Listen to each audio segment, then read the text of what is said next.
Адамға өмір бір-ақ рет беріледі. Ал сол өмірді мағыналы, мәнді, сәнді өткізу кез келген адамның өзіне байланысты. Әрбір адамды өз өмірінің сәулетшісі дейтін болатын болсақ, өмір сәулетінің қыр-сырын жетік меңгеріп, ұтқырлығымен өмірді дұрыс пайдаланып жүрген азаматтың бірі және бірегейі Темірболат Дәйкен. Темірболат Дәйкенов сұрапыл соғыстың алдында дүниеге келген ұрпақтың бірі. Балалық шағы соғыс зұлматы жылдарына тұспа-тұс келіп, дала кезіп ойын қуар кезеңі аласапыран тірлікпен өткен.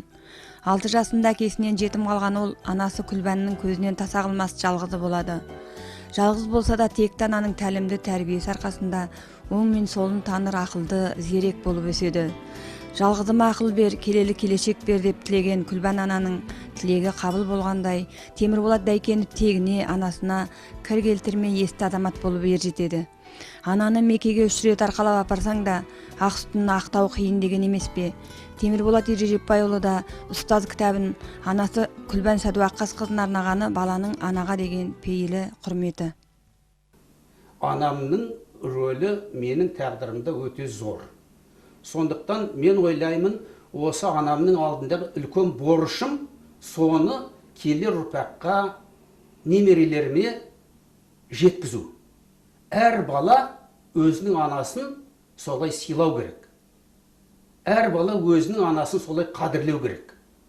Ертеңгі күні мектептерде тәрбие сағатын өткізсе, ана туралы тәрбие сағатын өткізсе, осы кітаптан азырақ алып қолдануға болады деймін. Енді екінші адамын, Қарлыға, жолдасым Қарлыға, енді ол отбасында жақсылық болмай, отбасында түсінік, бірін-бір түсіну болмай, қызметте дағы, тұрмыста дағы жақсылықтар аз болады. Енді Қарлыға деген ол өзгеше адам, мен оны кітабымда жазғанмын. Сол Қарлыға ойлаймын, осы менімен өмір сүреді. Менің қызмет бабымдағы, менің бала шағамдағы, менің тұрмыс жағдайымдағы, сол Қарлығаға байланысты. Осы өмірде біраз жетістігіміз болса, оны менің жетістігім деп мен айта алмаймын. Ол біздің отбасының жетістігі, Қарлыға екеуміздің бірдей жетістігіміз. Сондықтан мен айтамын, енді бұл екі адамға қарыздармын деп, біз өмір бақи қарыздар болып кетеміз ғой. Бірақ соны айтып кетуіміз керек. Өзі енеміз мамасы болғанда біздің екі баламыз болды. Ол мамасын сондай сыйлайтынды. Ол кісі өте мамасының бір қабағын шытқызбайтын. Сол енді ол адамның, ол өзі мамасын солай жақсы көріп тұрғаны, мен қалай оның мамасын жақсы көрмеймін. Сондықтан мен өз енемді өзімнің мамам сияқты көрдім. Аз болды, аз тұрды, 6 жылдай ғана өмір сүрді бізбенен. Бірақ енді біз қазір мектепте, басқа оқу орындарында берген тәрбиені мен енемнің тәрбиесінен жетпейді деп ойлаймын. Ол кісінің өмір бақиға, есікті осы келін болып түскеннен бір сәл бір нәрселерді білмейтін. Мен өмір бақи сол кісінің мектебін өткен алдымда. Қазақтың мұна, біз енді бәрімізде қыз бала үйде ештеме байқамаймыз ғой, үйренбейміз. Ана кісіге не салу, алғы жөн жобаны, барлығын сол өзінің ғұмыры қысқа болғандай, соның бәрін үйретіп кетті. Сол кісінің мектебі деймін бірінші. Мен енді өзімде мамам ерте қалған, әжемнің тәрбиесінде болғам. Сонда да енем дәл осы семья болу үшін енемнің рөлі үлкен болды. Темең талай-талай елге танымал тұлғаларды ұшырған Қашыр ауданының Жайлауағаш ауылының тумасы. Сәтті жіп сабағымен дейді халқымыз. Еңбек жолын өзі оқыған Жайлауағаш мектебінен бастаған, оның бұдан кейінгі еңбек жолы да ретімен жылжи береді. Бүгінде қарап отырса, жалпы еңбек стажы 40 жылға жуықтаса, оның 20 жылын басшылықпен өткерген екен. Темең облыстық білім беру басқармасына келгенде де батылдығымен, жаңашылдығымен танылады. Дәл осы кезде жаңа типті оқу орындарының жүйесі кеңейтіліп, колледж, лицейлер ашылған еді. Облыс орталығында тұңғыш рет әр ұлттың балаларына арналған жексенбілік мектептер ашылып, өскелең ұрпақтың өз ана тілінде білім алуына жағдайдың жасалуы көрегендік емей немене. Темірболат Ержепайұлы екеуміз Қаршар ауданының тумасымыз. Сол жерде Жайлауғаш деген ауыл бар. Сол Жайлауғаш ауылында екеуміз жас кезімізден бірге өстік. Жаңымыздағы Қоржын көлден балық аулап, көңге киіп, қара сирақ балық өстік. Төмен класста бірге барып, Жайлауғаштың 7 жылдық мектебін, одан кейін Қаршардың 10 жылдық мектебін бітірдік.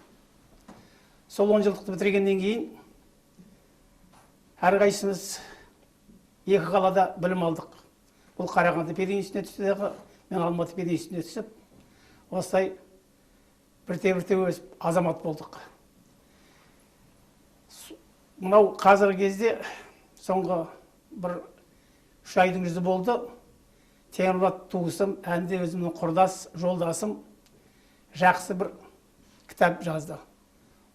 Ұстаз деген. Мен аса қуаныштымын сол кітаптың жазылғанына. Өйткені бұл кітап шын аты ұстаз болу әрбір адамның қолынан келе бермейді. Біз кейде айтамыз ғой, барлық адам ұстаз деп. Жоқ. Нағыз ұстаз олай емес. Нағыз ұстаз ол жауапкершілікті, тектілікті, тек қана ана сүтімен келетін қасиет деп ойлаймын. Міне дәл осындай қасиеттер Темеңнің бойында бар. Учитель, перед именем Твоим позволь смиренно преклонить колени. Я думаю, эти слова предназначены для таких людей, как Дайкенов Темирболат. Это профессиональный педагог, учитель от Бога. Я Темирболата Ержепаевича знаю по совместной работе в аппарате областного комитета партии. Тогда в аппарате была сосредоточена профессиональная элита всех отраслей, в том числе и образовательной сферы. И он был одним из ее представителей. Известный российский мыслитель-публицист Петр Чаадаев в свое время утверждал: есть 3 непобедимые вещи: гений, доблесть, рождение. Я не хочу сказать, что Дайкенов гений, но в доблести ему отказать трудно. Я думаю, что Темирболат Ержепаевич, что вот его отличает от других? Прежде всего, он трудоголик. Трудоголик, который постоянно ищет работу себе и все, кто его окружает. И, наверное, вот это отличительное свойство его, трудоголика, большое трудолюбие, его вознесло вот, с должности рядового сельского учителя до Олимпа педагогической славы. Он стал руководителем региональной системы образования и был учителем учителей. Облыстық білім басқармасына барғанда демократияға бетбұрыс басталды. Бұл 85-86 жылдары. Енді ол кезде сол жаңашыл бастық болу керек болды. Бұрынғы консерватизмнен кету керек болды. Енді сол кезде сондай жол ашылып тұрғанда әрине біраз жұмыстар атқардық. Енді оған басшылық жасадық қой, оны негізгі атқарған ұстаздар. Анада бір кітабымда мен айтамын, сол мұғалімдер сол кезде отпускын ойын ала алмай, 5-6 ай еңбек ала алмай, мектептерде оқу құралдары жоқ, оқулықтары жоқ, балалардың киімі жоқ. Соның өзінде мұғалімдерде бір жаңалыққа талпыну болды. Сонда сол кісілер біз еңбек алмадық деп қарап отырмады, сол кісілер жаңалықты енгізіп, жаңа типті мектептер ашып, мектеп директорлары, аудандық оқу бөлімінің басшылары, әкімнің басшылары үлкен жұмыстар атқарып, сол 80-ші жылдардың аяқ кезінде біраз жұмыстар істеліп қалған еді. Қиындықтар болды, бірақ енді қандай қиындықты болса дағы жеңе білу керек. Өйткені ол қиындыққа келу үшін көп ойландық, көп жұмыс жасадық. Енді бір жұмысты бастағаннан кейін сол жұмысты аяғына дейін жеткізу керек қой, бізді солай тәрбиеледі, біз солай үйрендік. Енді сол бір жұмысты ойланбай бастап кету деген қиын.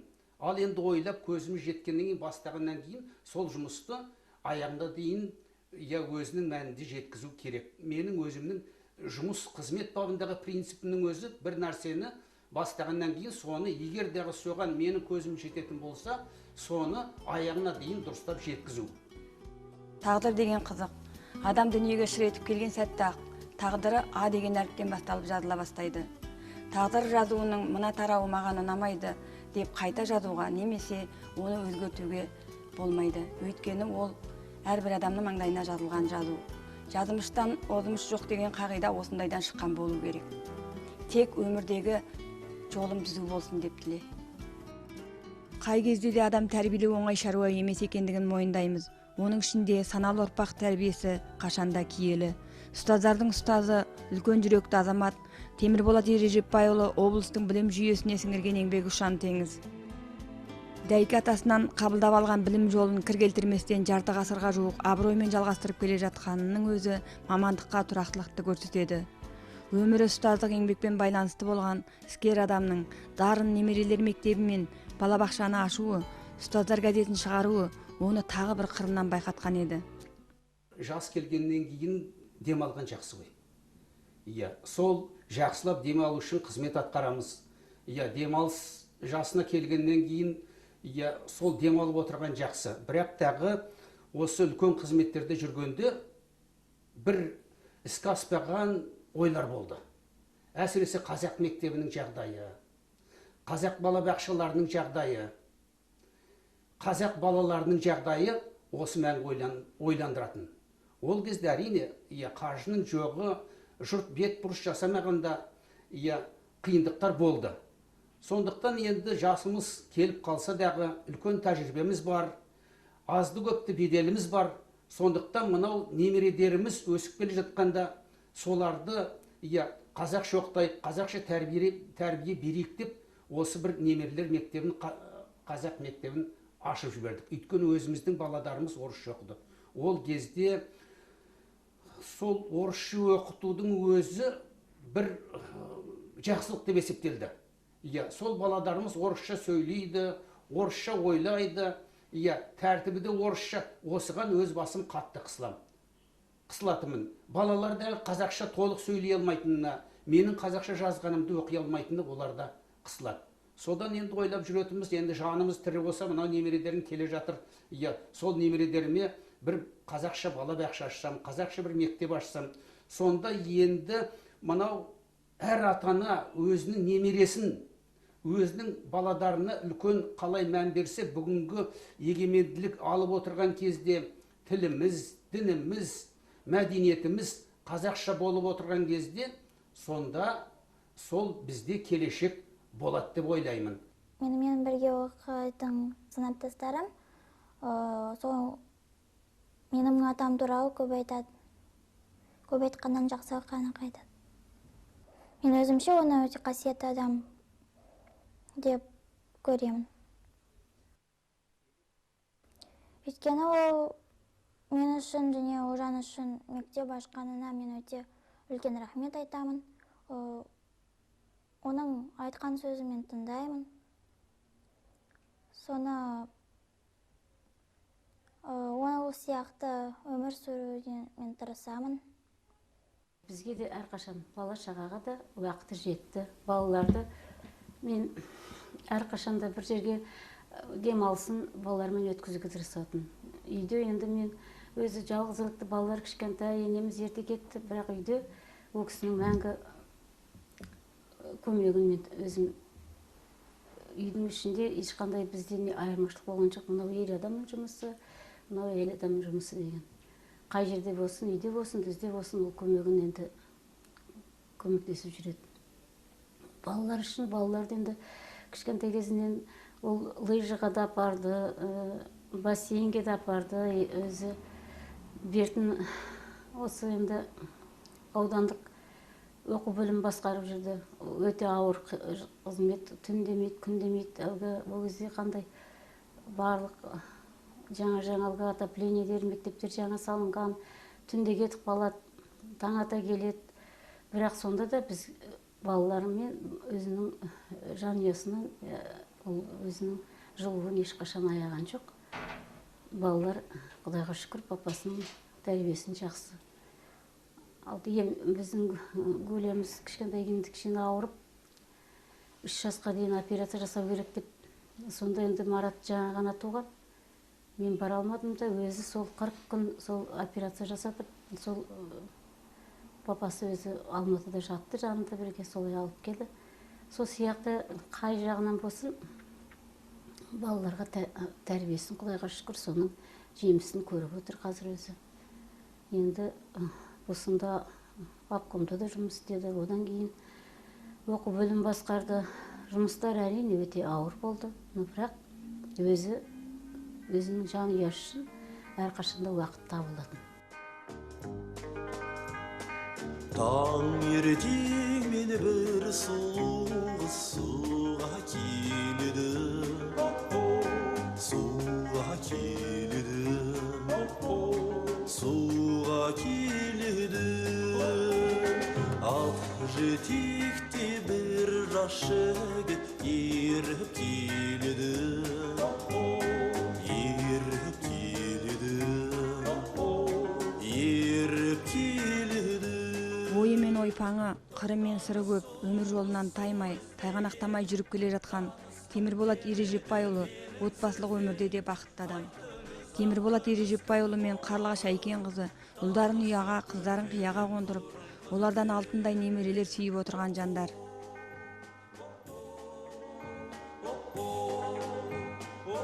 Что о папе я скажу? В первую очередь, конечно, я бы отметил это его, наверное, трудолюбие. Много о нем говорили, я бы хотел отметить его трудолюбие. Его трудолюбие, неиссякаемую энергию его, умение доводить любое начатое дело до конца, до логического завершения. Он всегда говорил, что это во мне партийная закалка. Обком научил меня дисциплине, точности во всем. Наверное, в чем нету, действительно всегда прибыть к назначенному месту, назначенной встрече не на 2-3 минуты раньше, 10-15 минут, все проверить. Это любовь, даже любовь, внимание к родственникам ближайшим. Его поразительная память, он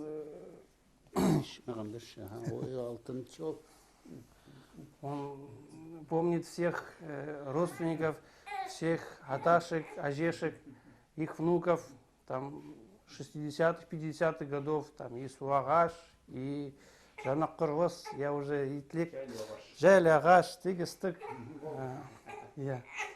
Ну, конечно, всего и не перескажешь, конечно. Вот, я думаю, что вот, и прекрасный дедушка он, прекрасный дедушка, Аташка.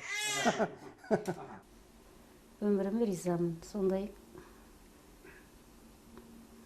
бір тату тәтті балалардың өскенде білмей қалдық. Сол кезде сондай өмір болды ғой өзі, бір жылдан жылға өмір жақсара берді, есейе бердік.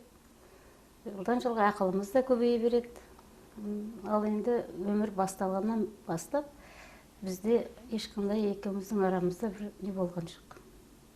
Құдай өзі ұнатып келгеннен кейін адам бәріне де жақсы сияқты болып тұрады. Аллаға ризамын деп айтам.